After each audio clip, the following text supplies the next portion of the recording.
are very interested in advocating for all stakeholders in public education. And it's very nice to see so many people involved as voters, as community citizens, and as people who are running for office. It's always good to see people more involved in the district. The more people involved, the more good things happen. So our format tonight is we have 6 candidates who are running for the school board this year, 2020, and we are going to ask them some questions, and the audience may also ask them questions. We do ask that you limit your responses to about 2 minutes, and you will have someone who will be prompting you as that 2 minutes comes to conclusion.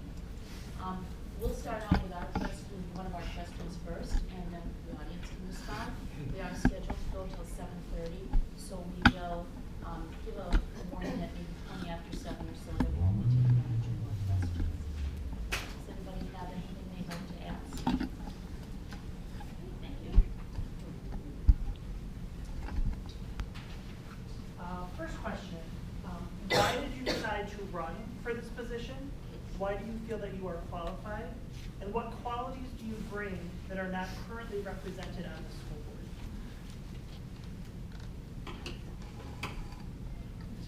Starting with Good evening. I'm Rob Hansen. I did serve on the board from 2013 to 2018 and was recently reappointed when Rick Mose left the board to build his dream house with his much better half significant other. So I rejoined the board in November, and it's I first got involved back, or decided to run back in 2013.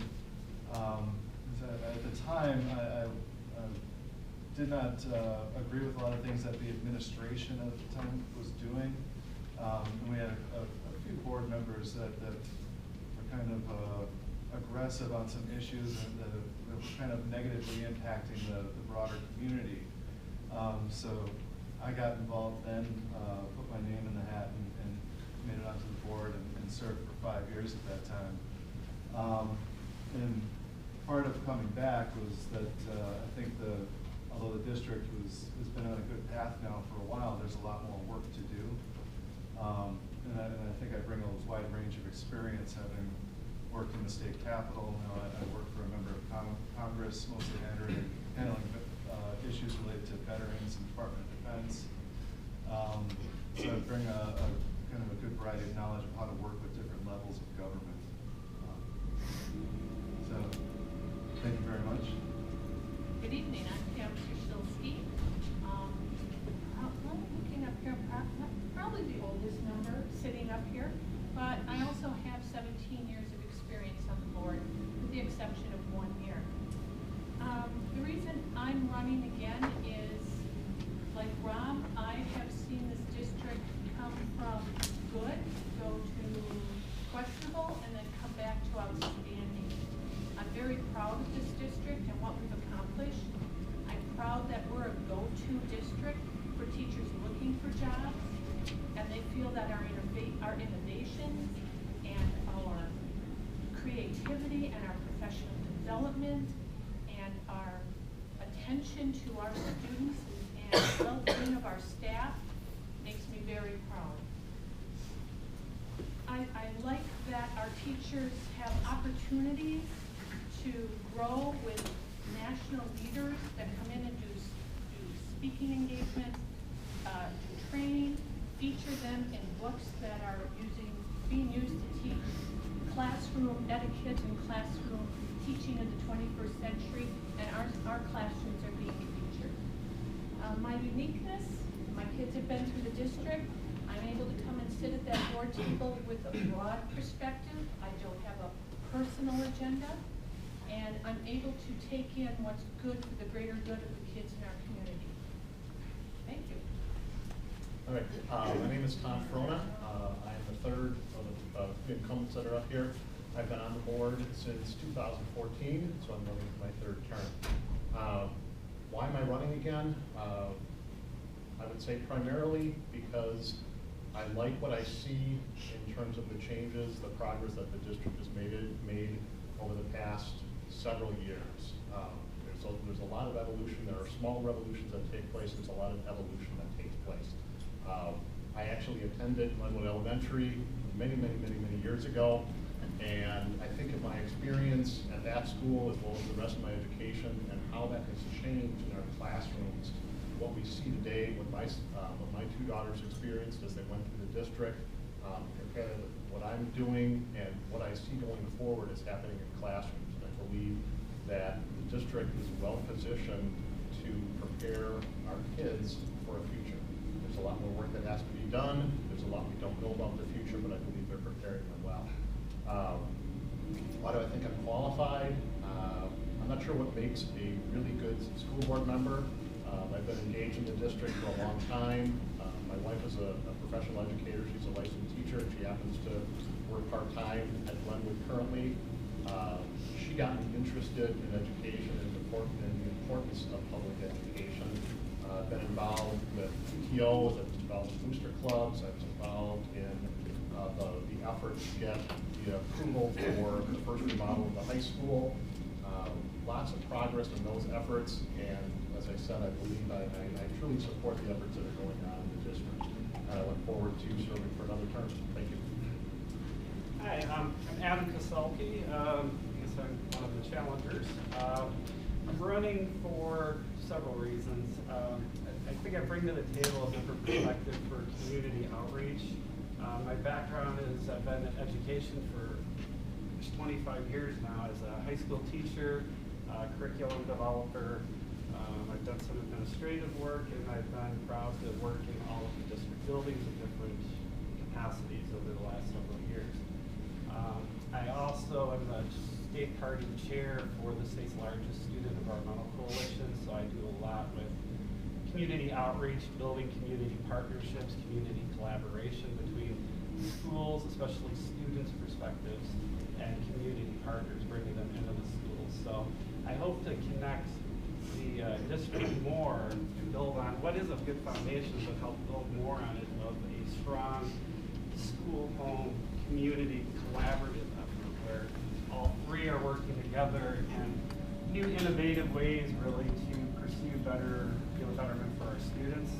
You know, and that can be things from as well as I'm a big advocate of expanding music and arts programs, looking at some of the community collaborative efforts that we can incorporate with that across the curriculum, which actually has been shown to help students not only academically, but emotionally as well. And that's really key to helping, the school atmospheres. I have a background as well as far as certifications. I am a state licensed teacher, obviously, but I have a master's degree in curriculum instructional development and an undergraduate degree in broadfield social studies. So looking forward to lending my input and helping in the process. My name is Lorianne. Why I decided to run was if we can help one student, one family not go through what Greenfield has gone through this last fall, that's going to make all the difference. If we can, safety for the schools is like the most important thing. If there's no safety in these schools, if these kids don't feel comfortable going to adults in the school and not one adult, how are they going to learn? They're not going to learn. You're not going to be able to concentrate. You're not going to be able to focus. And that's something that needs to change. What else? Experience, I've been a mother for 24 years, actually today. So that's my experience. And I've been through a lot with 3 girls, and one of them is a 16-year-old junior at GHS right now. And let's see, 2 of my daughters have experienced bullying in the Greenfield schools.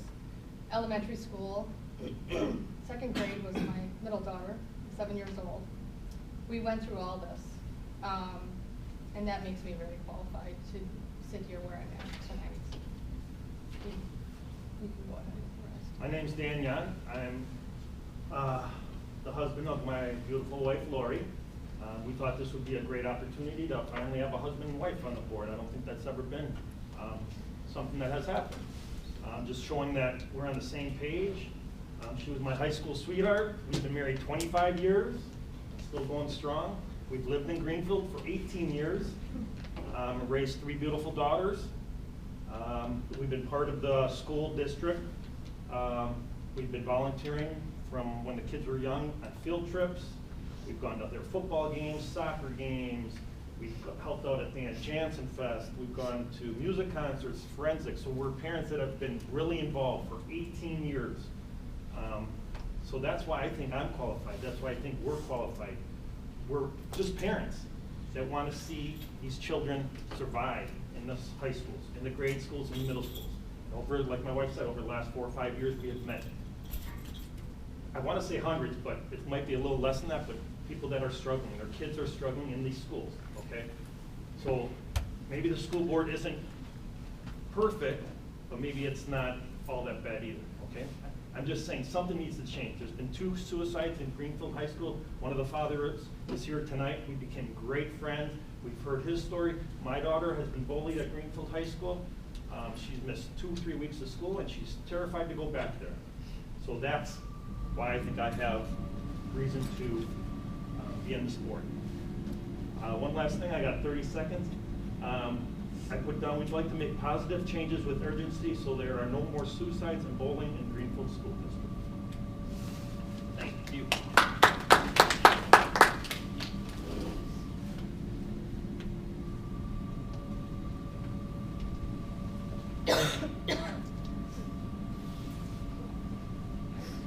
Second question. So are people raising hands that they? Yeah, does anyone have a question? Raise your hand. I just have a question for the parents. How did I know, Rich, you were gonna be the first one? We heard you were gonna be the very first one, I knew it. Hey, and I did vote for you years ago, so be nice to me. No, just a question. I mean, we all try and do the best as a parent. Right. And I guess if, you know, your kids are being bullied or have problems, I mean, as a parent, I shouldn't rely on the schools to do everything. I mean, the kids are in school, you know, how much of the 10 months out of the year, 9 months, whatever, they're home on weekends, at nights. Why do we rely on the schools to parent the children? I mean. My wife would like to answer that one. Can I answer that? Yeah, go ahead. Okay, so they're in the schools that time of day, but guess what? It's way different than when we were kids. When we were in elementary school, middle school, high school, being bullied back then is really different nowadays. And I don't know if you realize that or not, but guess what? There's cell phones, there's kids driving, and like, it's just 24/7 with these cell phones. I agree with you. There's not a school in this country that doesn't have a problem with bullying. Right, but we You could be know, the first to change it. And what are you gonna do to change it then? Well, we come from a great, you're saying that the schools shouldn't, what, do much? No, I'm not saying Okay. that. They should do things when they are in school. When they are outside of school, it's a parent's Right, responsibility. and we have done that for 25 years, we have done that. So we're trying to do our end, but now we expect the school district and the city of Greenfield to maybe step up their game. So she doesn't get So cornered kids in the don't get bullied bathroom there and hurt. and get threatened. Yeah, I agree with you. You know, Okay. but what's your answer to it? That's I what just- I'm. I just told you. And if you have the answer, there's probably not a school in this Okay. country We want that, to you know, jump to that? doesn't have the answer, or like the answer. Okay, we can jump to that. Is there time for this? We're just wondering if anyone else on the panel would like to address Okay. the question. Stop for a minute. Sure. I know there's been references on social media to a school board meeting that was back in December, where we shared pages of what we're doing in the schools and have been doing for 5, 6 years, and is in constant development. It happens from 4K on up through high school. And I guess I want to piggyback on Mr. Moses' question. Besides what we're doing, what would you do differently? What would you bring differently as your role as a school board member? Are you allowed to ask those questions? I'm curious. Everyone can ask questions, I guess. I asked you. He asked it already. I guess I'm just waiting for the answer. I told you the answer. We were getting ready, I was getting ready to even answer here. Oh, good. Is everything the answer, please. Okay. Can I make it? I'll try to respond. She was gonna respond. Yeah. She's Yeah, gonna let her respond. answer. Good, I didn't mean to Okay. cut you off. They just asked if we had other questions, so. Okay, so, one thing would be have the students be more involved with, members of the school board. Back then, I'm sure you remember, there used to be a student on the school board. There still is. We were told, there weren't when we went to 2 or 3 meetings Oh. this past year. Oh, I'm sorry, I haven't seen you at any meetings, but we do. Yes, Oh, you know what, We just haven't you've been seen- around you for haven't looked. 14 years. When our And daughter- we used to go to all the meetings back in the days. Look up your agenda. We've been there all the time. When my daughter I was just bullied, don't- Abigail with Young. Kathy Walsh, Almquist, yeah. Okay, We but know let's the get whole back to game. the answer, I know, please. but don't Okay, say that we so- haven't been to any meetings. Yes, so you just haven't seen us there. Okay. And then, let them have some input, let these kids have input into the school. Have them, you know, pros and cons, what they're comfortable with, what, you know, I mean, these kids, this is their school. It's not our school, this is the kids' school. Why not have them be more involved in school? I'm not done, it's gonna keep talking. They wanted to know and they wanna come at us, so I'm gonna keep going, I guess. There's a time where students, what else? We need better communication between administration, teachers, and I feel like that could be worked on. Some teachers had no clue that our daughter was being bullied. We had to email all the teachers, and we brought this to the principal's attention, so there just needs to be better communication. We would work on the communication issue, and I feel like that's a big problem. Okay, go ahead. I guess, I mean, you brought up that it's the student school, isn't there a student council in Greenfield? Wouldn't that be, you know, if these kind of bullying issues are as big as you guys are saying, then I would think that the student council might be a good place to look for improvement, because I don't know if you guys remember, but, when I was a kid, we had DARE. I know the kids involved in DARE were the biggest druggies. Having adult-led reform like that is often counterproductive, whereas if it's student-led, you know, with the student council, that might be a better way to approach a bullying problem if it's really as bad as what you guys are saying.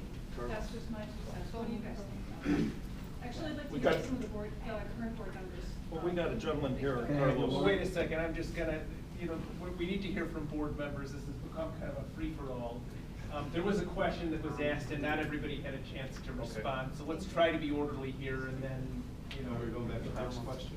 This goes back to the original question. Let's say Pam asked the questions that's at hand right now, okay?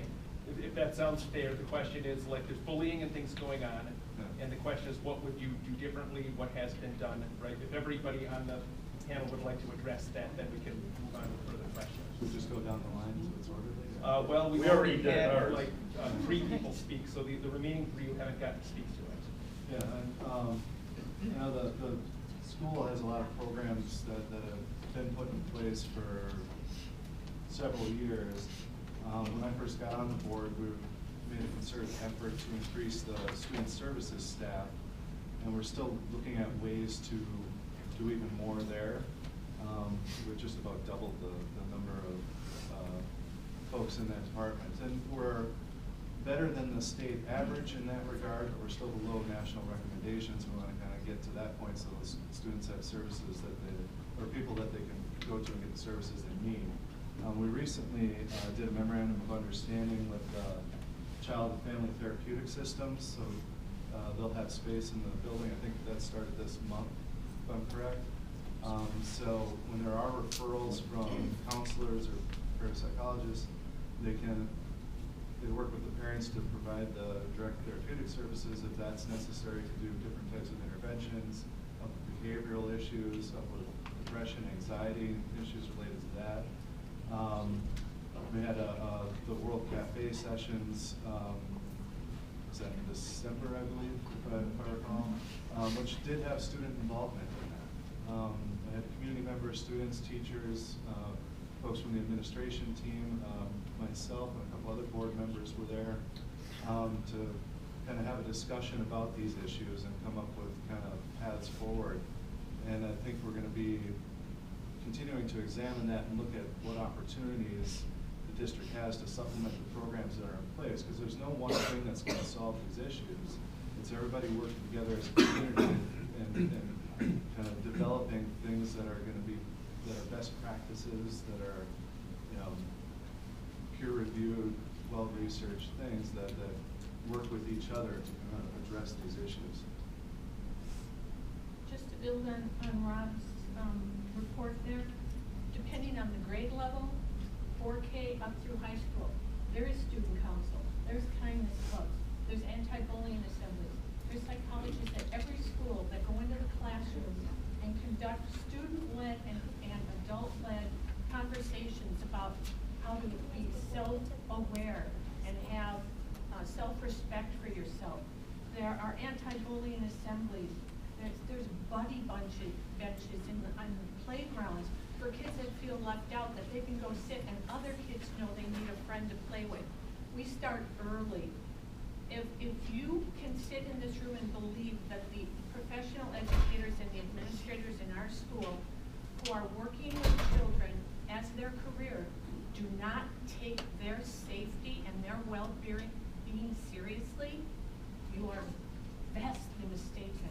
The devastation among the staff and the students and the administrators over these tragic events was horrifying. These are passionate people. They're doing their job for kids and to keep them safe. Yes, sometimes you can't fight everything, but we're doing our best to educate kids, not only in the 3 R's, so to speak, but in their life skills and their social well-being. Thomas. Can I say something quick? No, we've got a format here. Every person on the panel gets to respond to a question, and then we go for the questions. Okay, what I wanted to jump in with earlier, first of all, Lori, I agree, one suicide is too many. That's an unacceptable number. It's an unacceptable number for any community in the United States. I didn't check the numbers, but I believe that the number is somewhere north of 50,000 suicides in the United States by teens. It's terrible. It's an epidemic. It's awful. And to think that I can't believe that no one cares about all of those kids. It's a concern that we all share. Professionals, parents, teachers, everybody cares about it. If somebody had come up with a solution a year ago or 5 years ago or 10 years ago, we wouldn't have the problem we have today. On a personal level, I can relate to bullying. One of my daughters was bullied. I remember the experience. We addressed it as quickly as we possibly could. We contacted teachers that were involved, that knew the kids involved, and it was addressed. That's really the first responsibility of a parent. If you have an issue, you have to address it. You can't tell someone there was a problem and walk away. You have to engage. You have to get your kids engaged. You have to engage teachers. If necessary, you have to engage administrators or whatever school it is. That's really a parental responsibility. That's what I accepted. I didn't think I understood it when I first had kids, but I learned what that, one of the many responsibilities that you have is.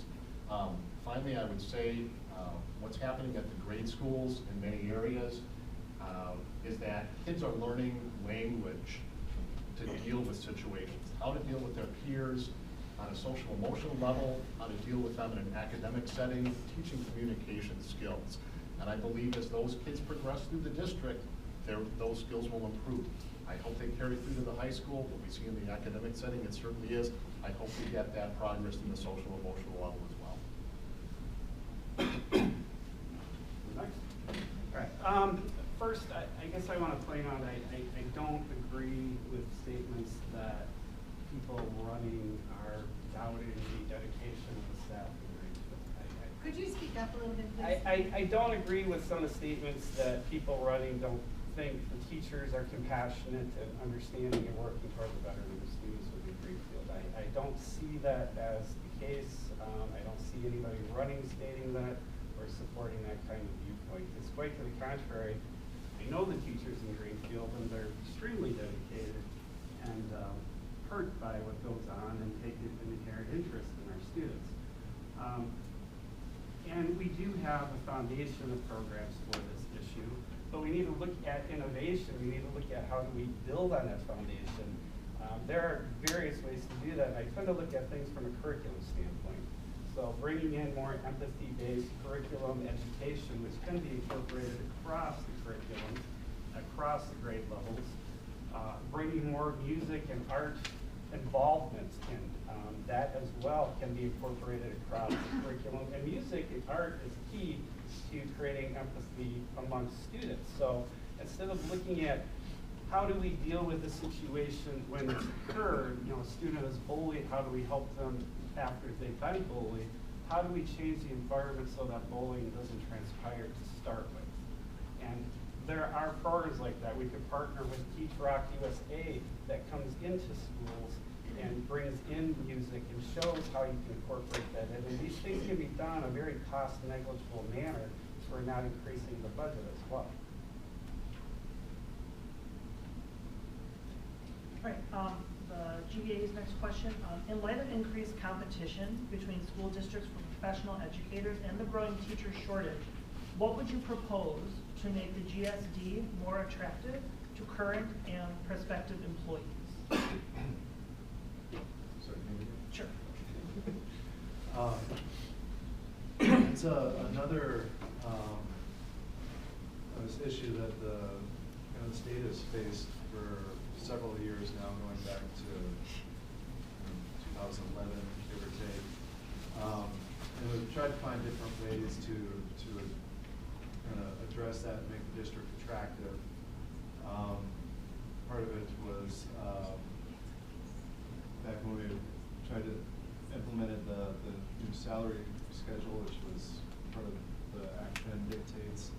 We tried to do it in a way that would be, initially it kind of was set up to kind of level the playing field. I don't know if that's the right word for it, but get a number of teachers that were hired during an era where there were cuts from Governor Doyle, cuts from Governor Walker that were frozen in place in salary. So the initial couple of years were to accelerate earnings for those teachers to keep them invested, keep them in the district, and then kind of bring it back to parity thereafter, where you were able to give more substantial raises kind of throughout the district. Providing opportunities for educators to collaborate with other educators, to work with national leaders, to kind of help bring each other along. I think that's important for building a community, so that teachers can be ambassadors of other teachers, saying, hey, this is a great district to work in. Making sure that the board is vocal about how much they appreciate the work that the teachers are doing. Because we're part of that ambassador team more publicly because we're elected individuals, but making sure that when we do see teachers, compliment them, tell them they're doing a great job. When we're talking to parents, talk about the great job that our teachers are doing, and make sure that we're part of that promotion. But more importantly, making sure that we're respected, well compensated, and provided for the future. I mentioned earlier, I think in my opening statement, the opportunities for professional development for our educators. We hear at meetings all the time how appreciative they are that they can go to Teachers College or have a national speaker in that spends a week or 2 days in our district and actually goes into their classroom to give them the tools to use to be a 21st century educator. I find that the teacher leadership opportunities we have within the district, the SLATE team, the school leadership and innovation teams, that work on instructional ideas, work on current curriculum, work on instructional practices, the mentor programs, peer mentorship and evaluation. So they're working together, not only cross-department, but cross-school. All the elementary schools have time for professional learning together. The middle school teachers, the high school teachers, and then all inclusive with the team.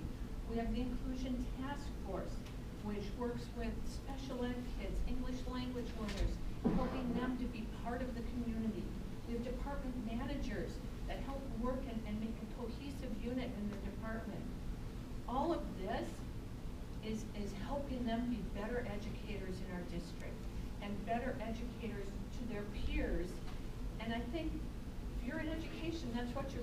for, the opportunity to not only share your information with your students, but to better yourselves.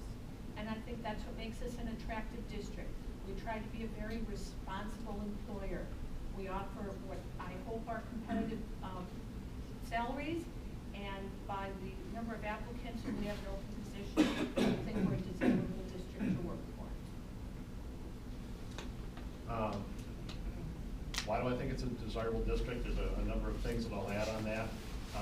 Several years ago, the district opened an in-school, actually at the high school, healthcare. Basically low impact healthcare up there, available to all employees of the district, whether or not they're on the district insurance plan, as well as family members of employees who are on the district insurance plan.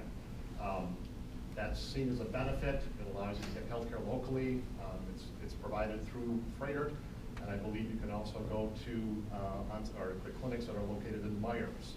Okay, so hours when this building's not open, the high school's not open, weekends, off hours, you can take your family there as well. Professional education was mentioned. There's a lot of opportunities that teachers have for both in-district and out-of-district training. Greenfield has an awesome location. The school's easily accessible via the freeway. The high school's the flagship there, but all of the elementary schools and middle school are located close to freeway. That is attractive for teachers who don't live nearby. There is actually a teacher recruitment fair. It's been held the past couple of years. It's sponsored by CISA, the Cooperative Educational Services Agency. It's held at the high school. That is something that the district wanted to do. It's a great location for it. It also provides exposure for teachers to our facilities. The district has, and this is something that one of my daughters noticed when she was at the high school, is diversity. Diversity in our staff, in our teachers. And I've talked with our administration about it. It's something that they are well aware of. It's something that nearly every school district is aware of. We are part of a consortium of schools that are working on that. The teacher pipeline issue, as Rob mentioned, goes back a number of years. Until the teacher pipeline issue is addressed on a larger scale, it will be difficult for any district to meet those needs. Greenfield has to push its strengths, and I believe that they are. That is, yeah, it's 2 minutes when you put that chat in, so it would be obvious. You're not getting your call. I guess I'd approach this from my background as being a teacher too, working with CISA 1 frequently, so I've worked with other districts as well. Greenfield certainly has definitely advantages for teachers, but again, what can we look at to build upon that and to combat, like was referenced earlier, the teacher pipeline issue? We need to look at more, are teachers truly feeling listened to by the board? Do they feel welcome, having their concerns addressed?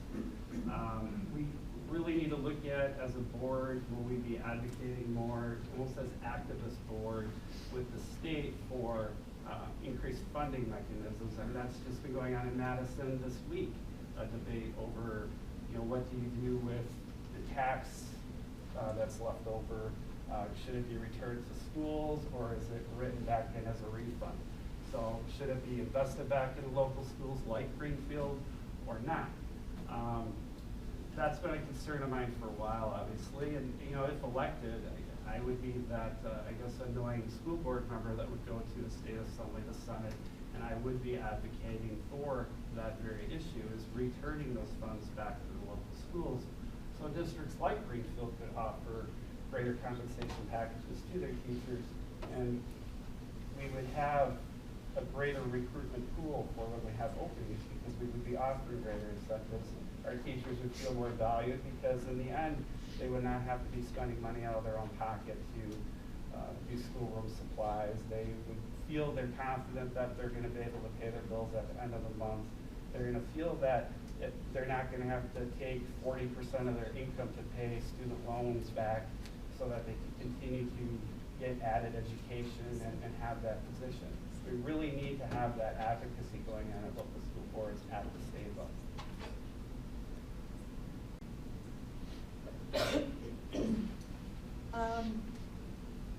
I feel like Greenfield,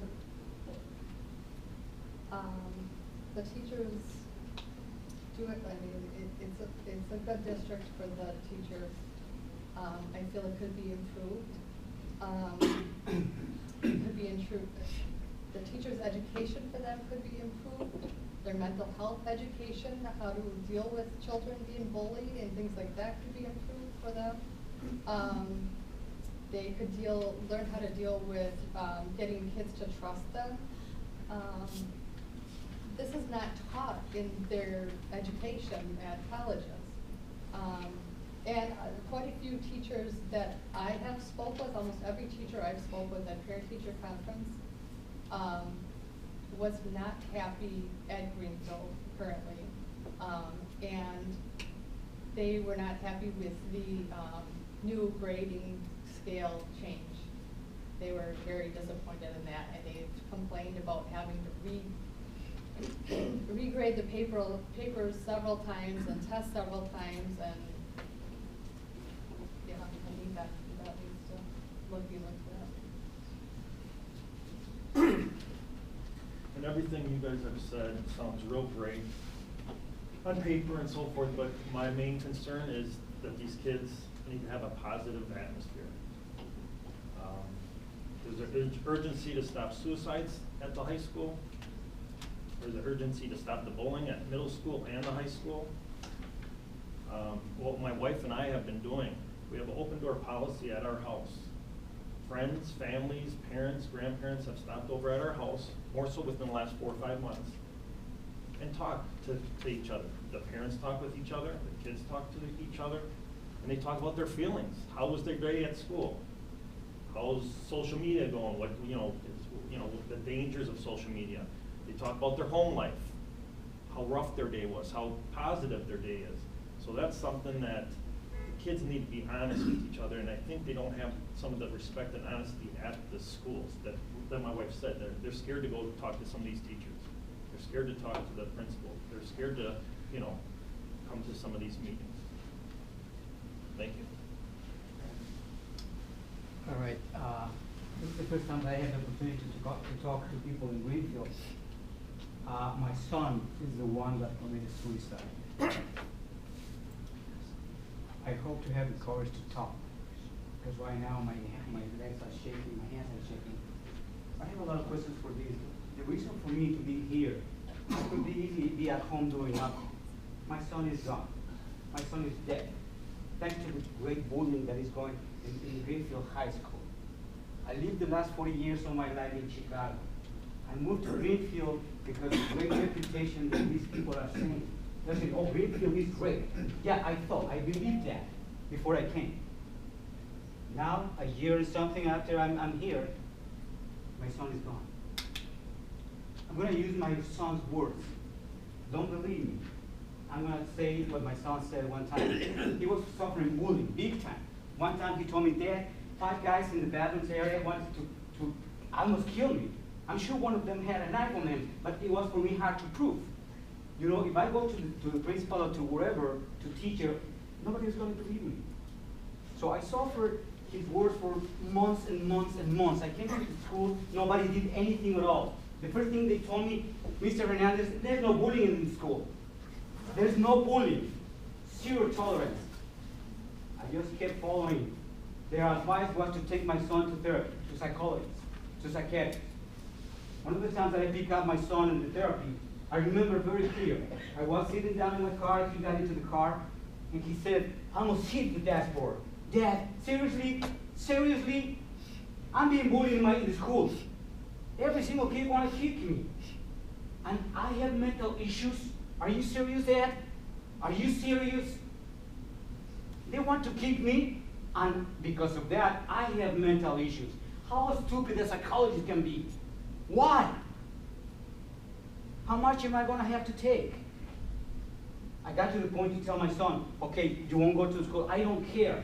Your life is more important than any degree, any school, any high school, whatever. I got 2 degrees myself. I'm an architect and an economist.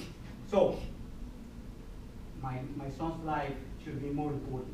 So I told my son, okay, you won't go to school anymore. What he said, I'm not a coward, Dad. I am not a coward. Do you imagine the kind of things I had to go through months day after day. My son's temper was up and down, up and down. Sometimes I pick him up in school, he was great. Sometimes he was like, don't even talk to me, Dad. That kid that I grew up in Chicago, he joined a couple of football teams. I was 100% there every single time. He was the air that I breathed. Every single morning I woke up just thinking about my son. What's he gonna have for breakfast? What's gonna have this and all that? I always worked by self-employed because I wanted to have quality time with my son.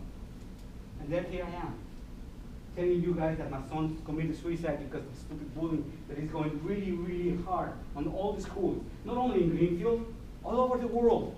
But 2 days after my son died, I came to the school and I talked to the principal, hey, how about if we create a program, a real good thing program that works, that do something for the kids. It's gonna come out from Greenfield. I should hate this town, but I love it. Don't ask me why. I love Greenfield. Now I live here, I have a house here, my life is right here. And I came to the principal saying, hey, let's make a program that really helps the kids. 2 days after my son died, the kids did a balloon release. There were easily like 150 kids doing a balloon release. I had a chance to go up, as you know, I'm really short. I got up a small wall that I was there. So I talked to all the kids. Kids, we have to stop the bullying. Once I pronounced that word, you should have seen their faces. Yeah, that guy is right. Bullying is killing us. So I start telling about the stories about bullying. We have to stop. We have to stop. You should have seen these kids' faces. Like, yes, he's right. What really surprised me was when I came down from that little wall. They came and hugged me and gave me their condolences. 6 or 7 of the girls told me, right on my ear, when they were hugging me, Mr. Hernandez, we had the same suicide ideas that Anthony. And Anthony was the one telling us not to do that. No, don't listen to these bullies. Don't listen to them. They are wrong. Your life is more important. And the girls told me, that's why we are amazed that he did that to himself. Do you imagine my feelings at that time? Do you imagine my feelings now? Every single day in the morning, I swear to God, I wish to die. And nobody did anything about bullying. And now, even in Facebook, everybody says, oh, the district, the teachers, the schools, oh, they have programs. Right now, what are they saying? Oh, we have programs about against bullying, blah, blah, blah, blah, blah. That's all I hear. Where's my son? The little guy that was with me every single day. The little guy that in Chicago, I had to work only from 8 to 2 to be able to go to wherever his training was going to be in the football team. He was in what they call all year round team. They played the whole year. They won statewide in Illinois. They went to the nationals in Florida and they came back in 2nd place. So nobody can tell me that I was a bad father. Nobody can tell me that parents don't take care of them. I took care of my kid. I have a habit of videotape everything, you can tell. I can show you videos from my son when he started walking, when he started driving a bike. So who can tell me that I was a bad dad? Greenfield people, we have to wake up. And we have to wake up the whole world. Because this is going all over. A videotape from Australia, I just saw a tape. That this 9-year-old little boy wants to kill himself. Why? Because they are doing bullying to him. And the bullying is not only in the schools, it's all over, every job, everywhere. But we have to do something. I'm not saying that the school board is not doing something, but we have to do something that really works. We have to do something that gives us positive results. Not just, I did this, I did that. Yes, it sounds great. But something that really works, something that really stops these kids from killing themselves. I wish I could show you. I would have the words to tell you what I felt that day when I came down to the basement and I saw my son's body. Do you imagine what I felt? I know a lot of people say, oh, my dad died, my son died, whatever. But He was the kid that I was always with him. As I said, he was the air that I breathe every day. And how he's gone. There's no morning that I don't wake up in the morning and I feel a knife right here in my heart. Why don't we create a program that really works? Why don't we teach our kids to really love each other? As she said, they take the bullying in their cell phones. I'm going to show you one thing. If you don't mind, we need to hear how everyone responds, so. You can use my time, the time that I. Any of you we're not want trying to to like leave, see this, but- please, you go look at this one. Yeah, pass this around.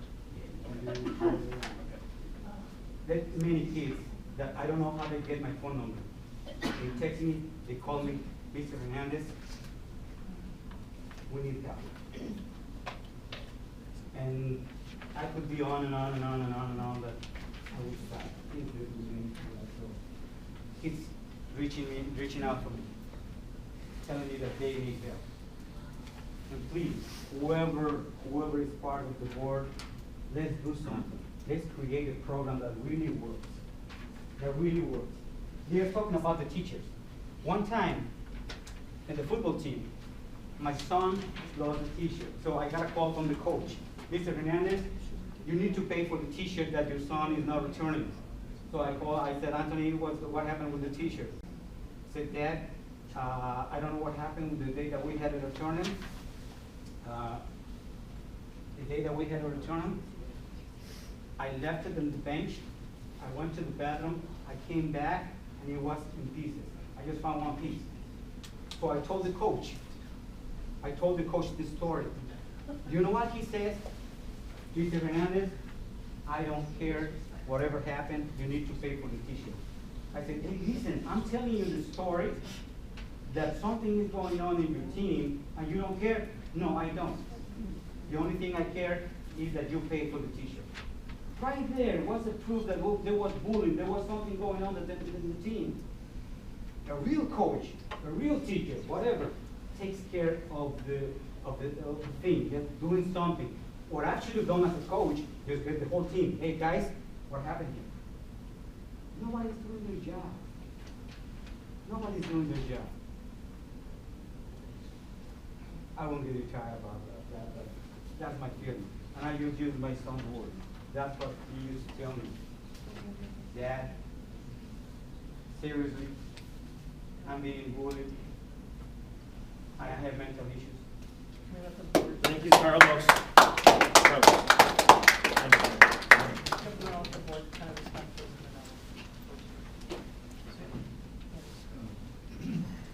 I don't think anyone here disagrees that bullying is an issue, not only in Greenfield, but schools across the state, across the country, all over the world.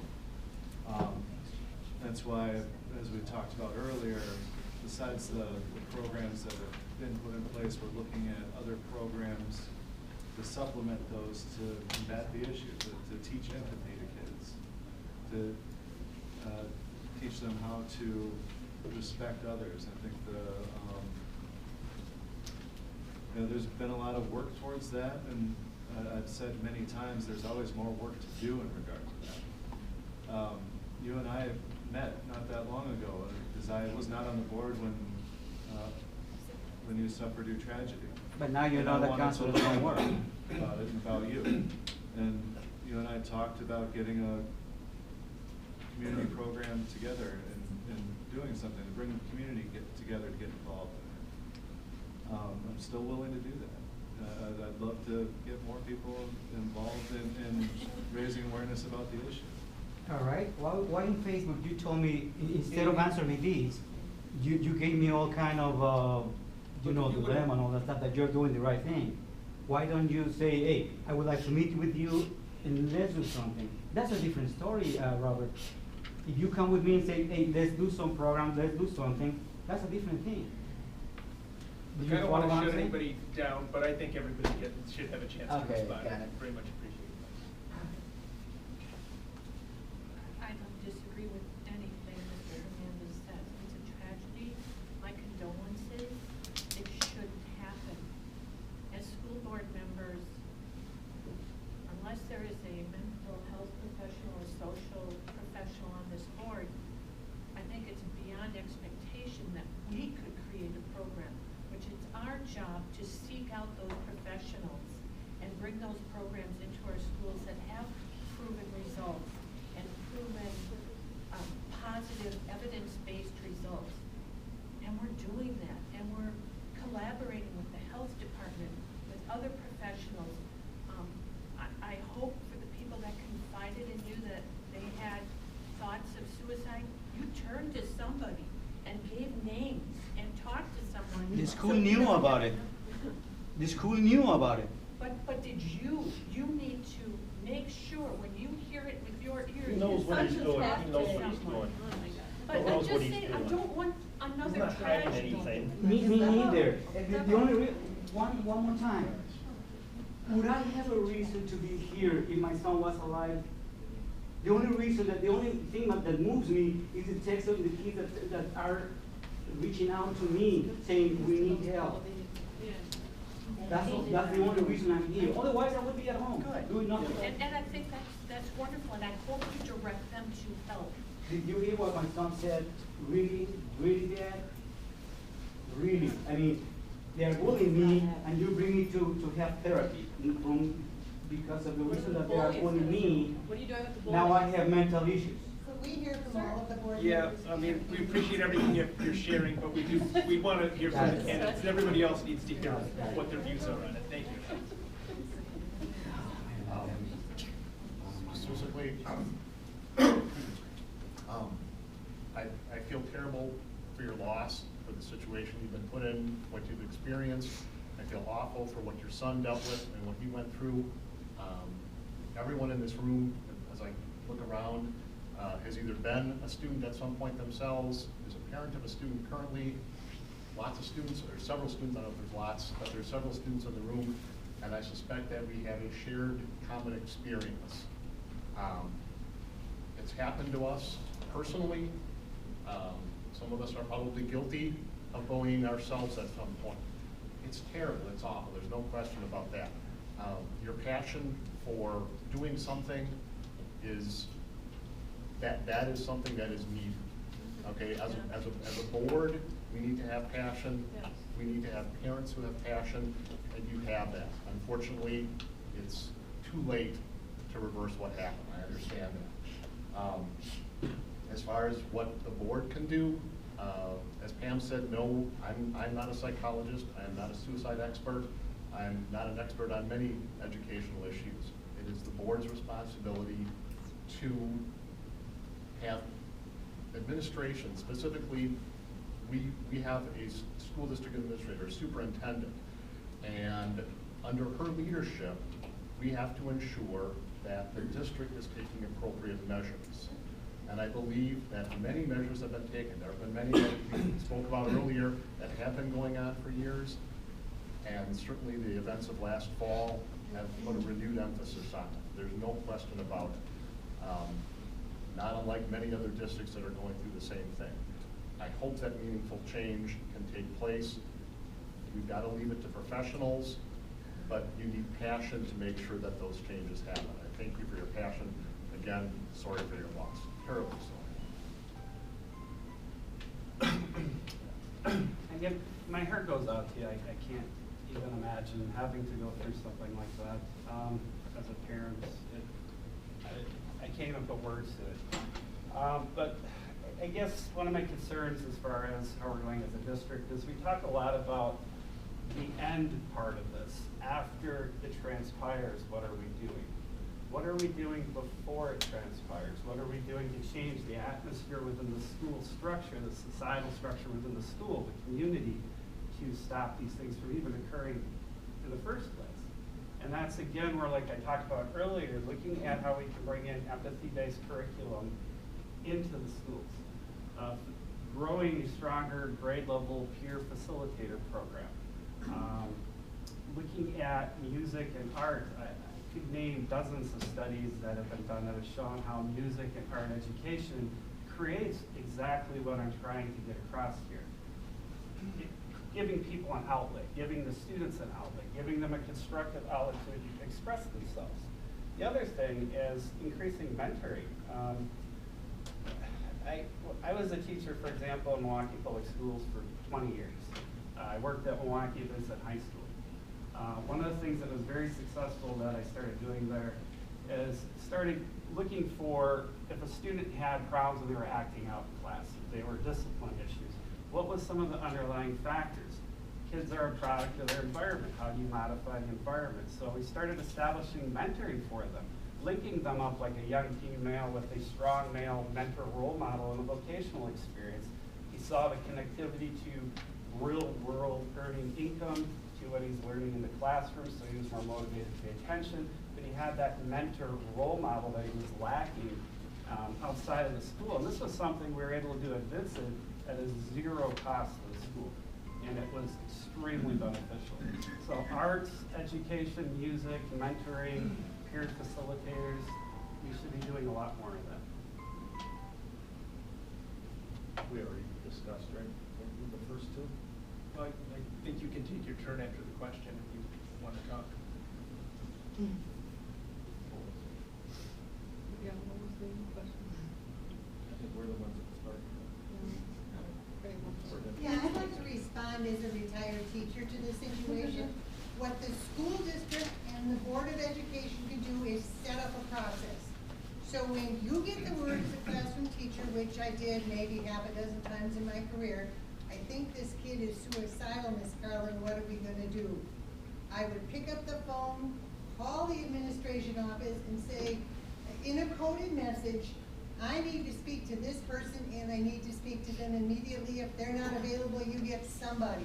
And then I would continue to teach, and he would show up at the door and I would explain, and they'd find a way to get the kid out so they could find out what was really going on. Sometimes we face other situations. I also taught a high school course in leadership development, which was a 1-week residential course. And I remember one of the kids coming up and saying, Miss Carlin, she's cutting herself. Okay, a call to the parent. Well, you know, she just got out of the psychiatric hospital and they thought this would be a good program. And you didn't think you should tell me before you give me your kid for a solid week under these circumstances? But again, it was a school program. Pick up the phone, call the designated person, and get the professionals in to help. What you folks have done, it seems to me, is set up the system. And I don't know, I know a lot of teachers, I don't know one who's gonna turn their back on a suicidal kid and not make the referral. And just in case you do, you can lose your license, because it's a mandatory reporting issue. So I just needed to bring that perspective to the discussion.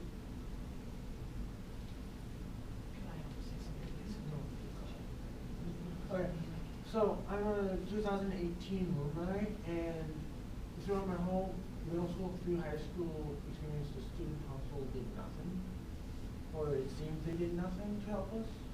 Is there something you guys can do to help with that? Because they never went out to ask what was going on. They never knew anything about what was going on. So.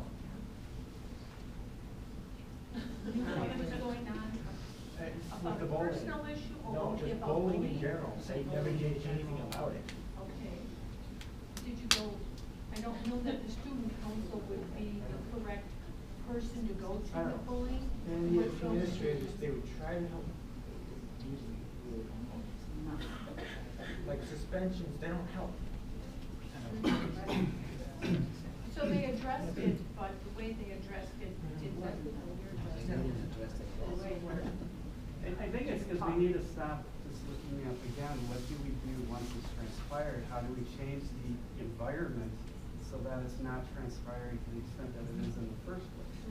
And that's a big part of what's really needed in the dialogue. That's part of it, for sure. And the other part is not only, in a lot of cases, for a person that's being bullied, therapy helps them kind of navigate through that, but therapy is also important for the person that's perpetrating the bullying. Teach them how to actually Stop bullying? Yeah. Yeah. And just so you're aware, if you don't hear about repercussions or the bully being taken care of, it's because that information by law cannot be shared. There may be lots of things going on that look to you like nothing's being done, and it is, but But if it it can't continues to continue. happen, then we can tell that nothing's going on. Not necessarily. It's because So we need to look you at have to- changing the environment. What, Yeah. again, what do you do within the, what I can we do? think that's the within million-dollar question, not only in the school, but in the community and in the nation. There is other answers to it, though. Like I said earlier, there's existing empathy-based curriculum, there's We have existing it, we have empathy-based You need starting in to K-4. enroll it out more throughout the curriculum, through not just K-4, it needs to be. K-4 through 12, Well, it's in every level. It's not adequate, there's youth programs Can I for say that. something? You guys had like anti-bullying like assemblies and stuff earlier, but like there's been nothing in the high school. I went to the high school. I graduated from the high school. My younger sister's in the high school right now. She's been there 2 years. His son's been there. His son was there for 2 years. Throughout those times, no bullying was talked about. I mean, there's been stories and stories from like other alumni, other people, like tons and tons of students that say like Greenfield is like, it seems so good, but honestly, like deep down, it's not all that. There's a lot of issues with it, and like bullying is like the major cause of like a lot of these issues. And like, there's no assemblies, like I said, like you saying there's assemblies, that looks good on paper, but in reality, there's no assemblies. For maybe kindergarten through like 10th grade maybe, but you need like assemblies for like high schoolers and like more things for high school. I can actually agree with her on this. That is in the fact, from when I was going there, for example, me, a guy came from my freshman to sophomore year, I started at GHS my sophomore year. I was at Hamilton, which was MPS. I didn't talk to anyone, I skipped, I was not a very good kid at the time. Yes, I will admit Greenfield did turn me around and I did graduate on time. But it was due to a lot of facilitation from one of my teachers in particular, technically two of my teachers, Carrie Slack and Miss Kim. And Mrs. Cook, my administrator at the time, she actually is the one who really got me socializing and, well, being someone who's being proactive. Even when I was going there throughout my whole time there, I saw the little downfall beginning and no one noticed it until recently, until suicide started, where the school just plummeted into the bowels of chaos. And everyone's saying, oh, there's assemblies and stuff there. I know this really is partially false due to the fact that I know people who are currently in the school right now, they're like, there's none of this going on. And I would go to like different clubs when I was there, say like anime club, for example. Every Thursday I would always go. It was my meaning to socialize and get away from the craziness that was high school. Something that could genuinely help kind of facilitate bullying to dial itself down a bit would be to probably build on the clubs a bit. Because I know there were some clubs there when I started that couldn't really get traction because students didn't want to do it. Maybe if there's more created, say, I don't know, because the old archery club, I don't know if that's still a thing at the high school. It would be a good outlet for kids to kind of just go let off some stress, go shoot some bows and arrows. Or the board members to kind of respond or comment. you guys can respond. I do know in 2017 that we did a pilot program for the science of suicide, which was at the high school level. It was in health class, which was a health program. That is, after doing a pilot program, that's been instituted as part of the curriculum now. I'm not sure, assemblies, I think from things I've studied and read, are good for younger age kids. I'm not sure how effective it is for high school kids. You did mention it. We used to have assemblies all the time when I was going to school. We used to have assemblies all the time when I was going to It's school. worth a try, right? It's worth a I try. mean, it's Nothing, my I mean, point was like nothing in general of like bullying is even being talked about. Like, I mean, it could be assemblies, like that's just a discussion, but I'm saying like in No, general, like Could be nothing. posters, could I've be seen like anything. nothing. From when I graduated there in 2016, there's literally nothing. And my can I just sister- ask that the candidates get a chance to Oh, yeah, respond? There's been a lot go that's ahead. put out there, and really each candidate should have a chance to respond fully with their thoughts. As of right now, what I'm, at least I know the signs of suicide thing has been instituted since you graduated. And I'd like to see things like that expanded as part of the curriculum. And obviously there's. Bullying has been around students. Yeah. She Please has just let been the bullied. candidates. They broke her leg when she was a girl. Oh, wow. From bullying. It's fine.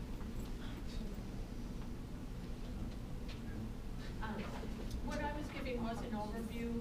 Yes, it might not be an assembly in the high school, it may be in the grade school, but it's being taken in a more subtle approach in a lot of the curriculum, and it is being addressed heavily with what Tom mentioned in the language and the social skills on how to deal, cope, avoid, redirect anger with the younger kids, with the hope. Once you're in high school and your moral compass is pretty well set, and believe me, if we could stop bullying, we would have people lining up at the door to figure out what we're doing. We're lining up at doors to figure out what's the best policy. Adults are bullying each other, and kids are seeing it, and they think that's how it goes. So is there no It's positive result? I mean, become- Again, can we just please let the candidates have their say? It has become acceptable in the general public, and trying to fight that is an uphill battle, but believe me, none of us want to see it. And we're doing what we can in enlisting the professional programs and collaborations to try and do exactly what you're asking for. Waiting for Ted to reset his clock. I don't want to start too early now. To the students and the recent graduates that are in the room, I apologize if somehow our inaction caused the experiences that we had. What I would hope is that you take your experiences and can engage the district, whether that's district leadership. You're here tonight, that's taking a step for engagement, recognizing, bringing problems to our attention. I would hope you can do that on a more regular schedule than once a year at a candidate forum or once every 5 years at a candidate forum. Make an appointment with an administrator, with a principal. As a graduate, you have a different perspective than when you're a student. And bring those experiences, describe those experiences, help the administration, the principals, the teachers, the parents, your community understand what it was that you went through.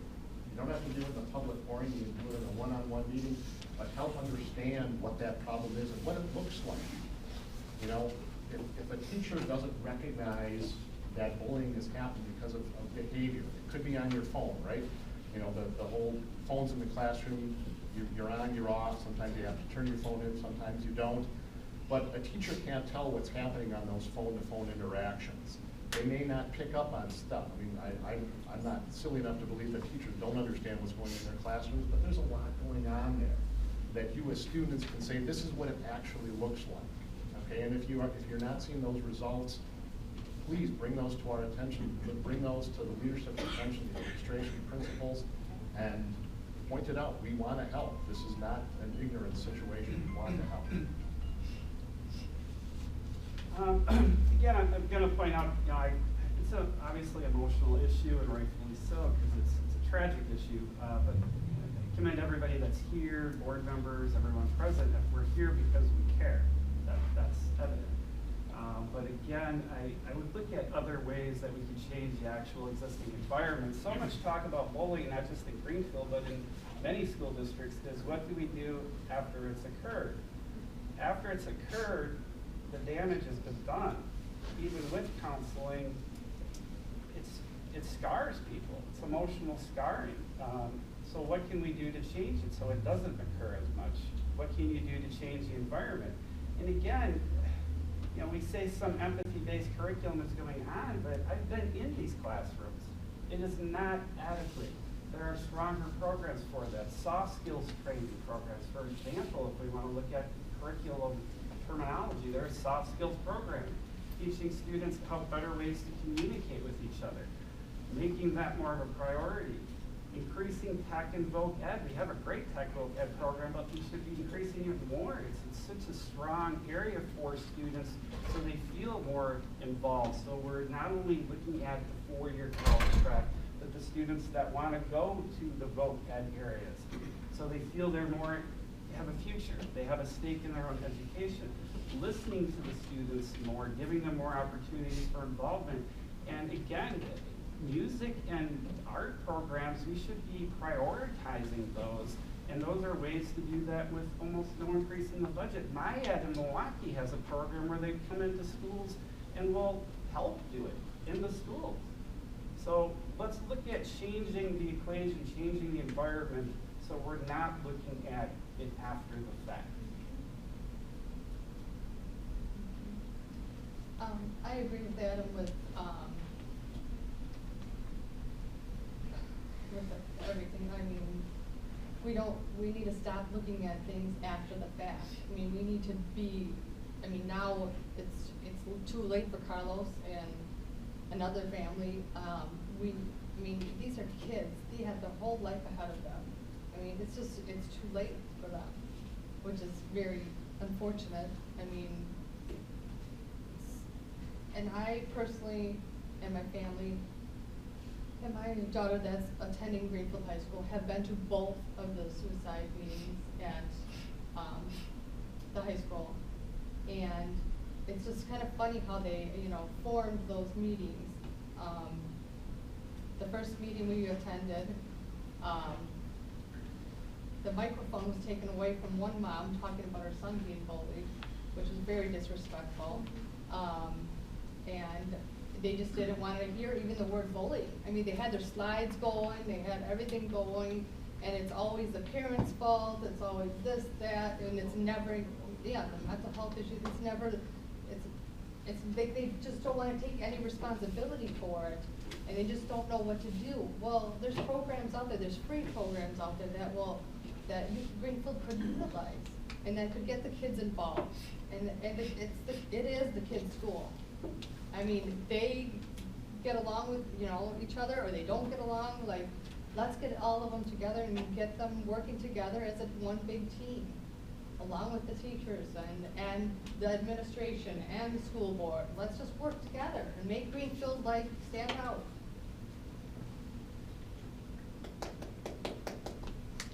I'd like to continue what my wife was saying, and then also the retired teachers. She had said that when there was an issue, she would call on the phone and say, hey, there's something going on. Well, we've had issues. Both my daughters have been bullied, one back in 2005, and our issue, because we voiced our opinion, were moved to a different school back in 2005. We had to leave Maple Grove, go to Edgewood. Now this year, my junior daughter's been bullied since 2019, and now this year. We've brought the word bullying up to the school district of Greenfield numerous occasions. It has fallen on deaf ears, from the school board, to the superintendent, to the principal, and so forth. We've become close friends with Carlos and have heard the story of his son, Anthony, being bully-side and committing suicide because of this. And all of the miscommunication and lack of support him and his family have received. We have, over the last 4 or 5 months, we have numerous families and students that have been bullied at Greenfield High School, or know someone that has been bullied. Some are here tonight, and others were unable to attend this forum tonight, but do believe that more needs to be done in bullying.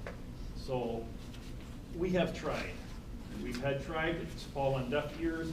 My daughter, I don't know if she's gonna ever be able to go back to that school because she gets anxiety because she sees these kids in the hallway, and she feels that, and we feel that the district, the school board, the principal has not done enough. They might have tried, oh, we'll talk to the parents, okay. They talk to the parents, 2 days later, they're on social media making fun of her. Okay, they talk to the parents again, or they talk to the students, they make this pretend contract, okay, I won't talk to you, you don't talk to me, and that's supposed to work. High school kids, you know, come on. It's a pretend fake contract. And if you do, then you get suspended. But the bullier might get suspended and the victim. It's very disappointing. Thank you. Yes. Thank you. How do you feel about the job that Secretary DeVos is doing for public schools? I think she's terrible for public education. You know who she is? Yeah. Who is she? Do you want to explain who she is for like the people who don't really know? She's U.S. Secretary of Education. Yeah, I'd like to hear them tell us coach who or school Secretary DeVos advocate. is. She's very much in favor of privatizing public education. She's done an awful job as the Secretary of Education. I know she's made a few trips to the Milwaukee area where some good teachers and advocates have shown up and given her what for, which I'm encouraged by. Because we need to let her know just how toxic her organization that her billionaire husband and her have funded over the years to try and take away the public education system, which is kind of tantamount to building on a strong community in a democratic society. The fact that she's Secretary of Education is just, it's one of the worst, one of the many bad things that have happened in this country in recent years, but that's definitely one of the worst. She's gone after financial grants, Pell Grants, scholarships, student loan programs. So I feel for students that are graduating, applying for college under Secretary DeVos, because the process of financial aid to finance their schooling has become even more impossible than it was, many years ago when I was going to college. So who elects this woman? Appointed by the president. It's a cabinet level position that's appointed by the president. Oh, that says a lot. Yes, that says something. I want to say something, just one minute. I just want to say that, we're all talking about kids. But when you go to high school, they're young adults. They're not kids anymore. And with all these cell phones and all this, you can't put it all on the parents. But somebody's got to do something about these kids. They're not kids. They got to learn to be young adults and act like it. Can we ask that everybody gets a chance to respond to the prior question? Who wants to respond? Does anyone want to add anything? Yeah. Sure. There's a large segment, or maybe it's a small but vocal segment that wants to privatize what we know as the public education system in the country. In Wisconsin, it's happening on a national level. There are playbooks that are run by organizations that are in favor of it. I can guess that some of their motivations, profit is certainly among them. There's a lot of money that is put into public education. Our facilities, our programs, our teachers, our retirement benefits that exist at that level. It's a lot of money. It's a business on one level, but it's also a requirement. It's a passion that educators have and the people that are involved in the public education system have. A lot of people would like to get their hands on that money. No question about it. They would do something different with it. You can, leave politics out of it if you want to, but politics certainly has a large input to that as well. I'm going to jump in real quick on your answer social media. Part of my same 2 minutes. Parental responsibility for what their kids do using social media is huge. My older daughter, I would say she was on the front end of the wave of social media, wanting to have a cell phone when she was in middle school. We tried to put it off. There's no question it affected her, absolutely. the constant exposure to peer pressure. When I was in high school, it was between 8 in the morning and 3 in the afternoon, and at dances at night or at football games. They get it 18 hours a day now. It's a huge parental responsibility to take that out of their kids' hands or make them behave responsibly with it. So I take that point definitely. I don't know that it's the school's responsibility to do it, but it's got to be brought up. And I know there are programs at grade schools where they'll go into PTOs and teach parents about the issues regarding social media. Anyone else want to respond to either of the two questions? I guess they're both. I think of the social media part. The schools, I would agree, can only do so much with that. I know there are teachers, for example, that have students put their phones in little assigned spots in the classroom if they're not allowed to have it out in the classroom. There are schools that ban them outright. Students need to lock them in the locker. But again, it also goes back to, I talked earlier about soft skills training, communications training. There is a component of that existing curriculum base that deals specifically with communication through social media. And that would be an extremely beneficial piece of that curriculum for helping with navigating social media, inhibiting bullying that goes on via social media, and creating empathy through social media. Are you declining to answer the question? I agree with that. What about the Ross? What's that? His question. Yeah, I agree with what Adam said. Goes about Betty. I think he agrees with like the public schools, the public funding, and like the funding of like the colleges and everything that. I think we need to hear from the candidates. Yeah, like, do you have you don't have to answer, but do you have an answer to that question about the Secretary of Education, Betsy DeVos? No, and I don't think that's very important right now. And if you don't like that answer, that's fine. What I think is important is, you would think that this community and the school board would want to work with Carlos, with us, with these other 20 families that have been bullied, would want to work with us and help. I mean, we know a lot of stuff that they might not know. You think they'd want to work with some of these children, but they don't. We do have free programs. We do have companies and assemblies that we could bring in for free. We do got programs like that, but they don't want to hear it from us. And you would think they would. What Carlos went through, what we are going through, they don't want to listen to students. It starts from the school board, it starts with the superintendent, it starts with the high school.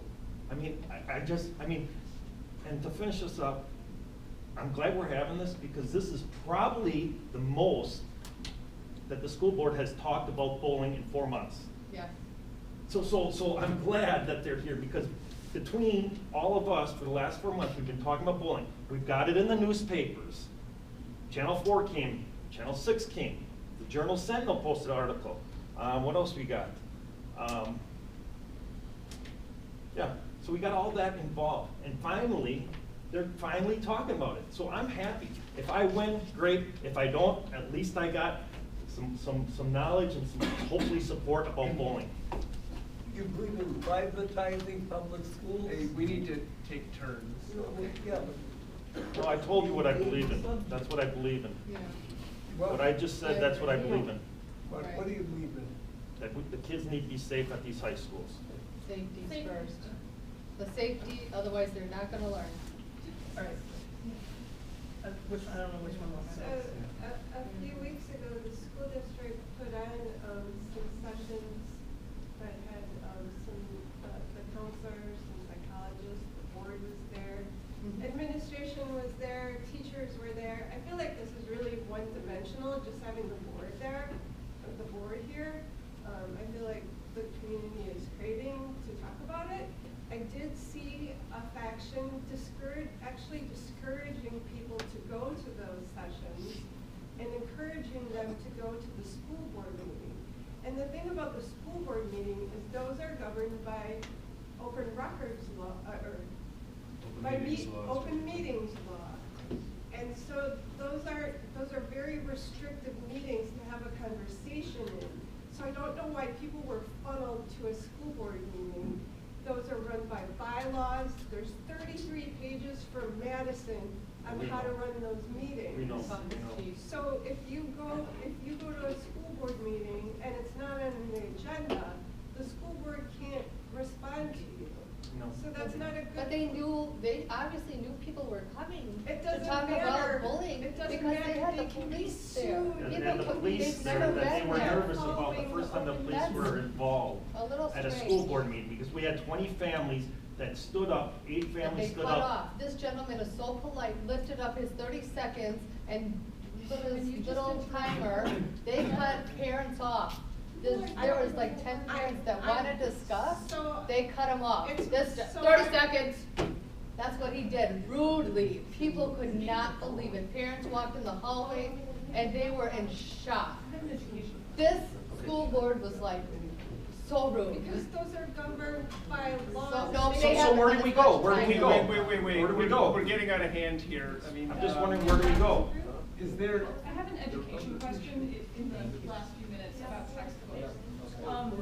What is the, and I'd like to start at this end and work this way for answers. What is the? No, Rob can Greenfield- start, Rob can start. I don't want to No, answer this because question. I'd really like to hear your opinion first before you get to hear everybody else's thoughts on this. No, you're a Rob fan, you start with Rob. You're a supporter of Rob. Yeah. You got your My nice question is pin and about- your whatever, you're a supporter of Rob. That's Go right fine. ahead. My question is about textbooks. What's Greenfield School District's policy about choosing textbooks and making sure that they have unbiased information, accurate information in them? I'd like to hear your thoughts on textbook sourcing. Okay. And if that's a biased question, I'm sorry, but No, I didn't say it was very biased. interested- How- I'm very interested in how textbooks are selected.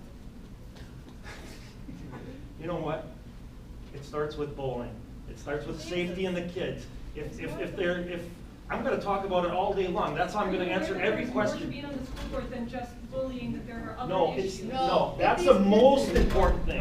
That's the most important No, thing. my question was about how is Greenfield sourcing textbooks and how do they make sure that the information in the textbooks is accurate? That's. I appreciate that. So, the people on the candidates, yeah, we might be at the last question. Yeah. Yeah. Okay, do people want to reply to that? Yeah. We have teacher and administration groups that pilot our textbooks, check out we do a lot of digital now too, so as they're updated and we find better information or more current information, it's easier to change to find 400 new textbooks. And your point is well taken. When you're on a school board, you're 7 people in a room, you're one voice in that room, you try and have collaboration and agreement. But once you're out of the boardroom, you're a parent or a community member. So doing things like textbooks and working with the administration and making sure the teachers and their mentors and the department heads and the administration are all working on those textbooks to make sure what our kids are learning is current and accurate and applicable is important. But there is so much more to education, not minimizing bullying or suicide by any means, but it's not a single issue position. I'll give up my 30 seconds. Tom? I'll throw something out there. As Pam said, textbooks, educational materials are typically brought forward to the board. Our group, we receive recommendations for textbooks, for new classes, that sort of stuff.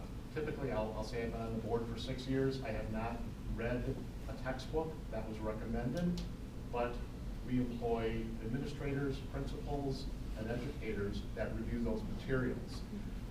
I will say that in the area of textbook creation, there are certainly biases that come in to creation of a textbook.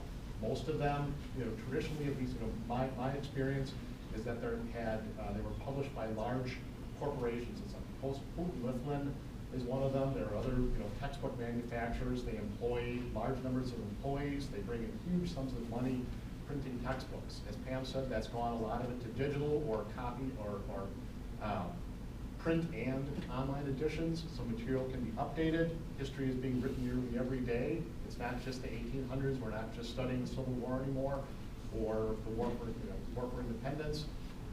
There's history being made daily that online can do. When material is reviewed, it's viewed through the lens of the reviewer, right? If I have a bias in one direction or the other, and I'll say political, if I'm a conservative or a liberal, I may view the same textbook two different ways. I may say there's too much bias on one side or the other. I may not appreciate one person's edition or version of history, their understanding of history, their reading of it, versus what someone else does. As a board member, we have to trust somebody, because there's too much going on in the district for me or any other board member to review individually. We have to trust the educators. They have, undergraduate degrees, graduate degrees. Some of them are getting doctorates in those materials. We have to trust their expertise and their experience and what they believe will work to teach our kids best for the 21st century. We're 2020 already, but we still talk about 21st century learning. It looks different than what I did when I went through school. Yeah, I guess talking about textbooks in particular, I think the processes that's in place is actually pretty good in Greenfield for that to a large degree, especially with more of the prioritizing of the media content, looking at Chromebooks within the classroom, pivoting away from the traditional textbook. But using faculty learning teams, looking at recommendations from the staff, tends to work well, because I agree with Tom, you can't have the knowledge base as a board member of every specific course across the curriculum from a textbook component. You need to trust some of the staff members with that. The Chromebook component in using the technology base in the classroom is really efficient, and it allows for keeping current with information. It also allows for greater screening out of the biases. I mean, I was a history teacher, and one of my favorite authors was Howard Zinn. I know everybody's familiar with that, but as a history teacher, he wrote a book called The Lies by American History Teachers. History sometimes written from the viewpoint of the victor and leaves out or minimizes the contributions of other groups. So looking at the Chromebook component and using the technology education base that allows social studies teachers within the district to look at that more critically and make sure that they're incorporating more historical information and cultural information from other groups, women's contributions in history as well, that were traditionally not put enough or accentuated enough in existing history textbooks. So. If I can grab 10 seconds of the 30 seconds that he's on. I also wanted to mention that the use of the Chromebooks helps many of the classes use current events as their criteria, because it's relevant to these kids. They use their phones and their computers and their social media. That's where they get their news. And if you want to engage a student for reading and critical thinking and being a community member, the way to do it is through current events. A lot of self-directed learning goes on in the classroom, and that's a big component of it. Thank you.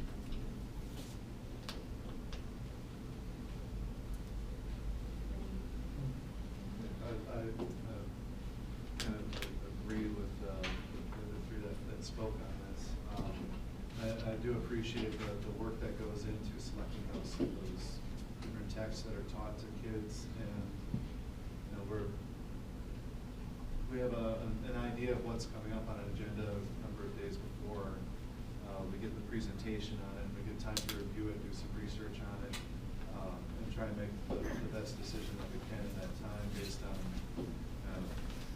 what's out there. Just reading a textbook or a number of textbooks over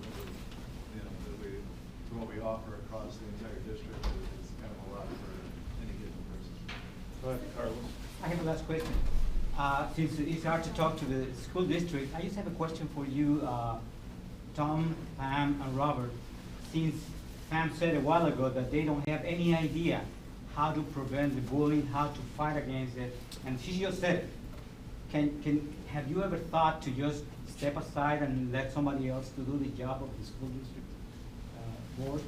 I didn't say I don't have any idea. I said I don't know how to create Exactly, that program. that's what you said. You don't know how to create it. Create So the program, right. That's not have my you ever expertise. thought to leave somebody that really can do the job there? That's the a school great board idea. doesn't do that. That's not the role Well, of but the can you school board. help in stopping the bullying? Can you help in there? Maybe this is a question for after the forum where people can talk one-on-one, because we do need to wrap up, right? Yes. is 7:30, I want to respect everyone's time.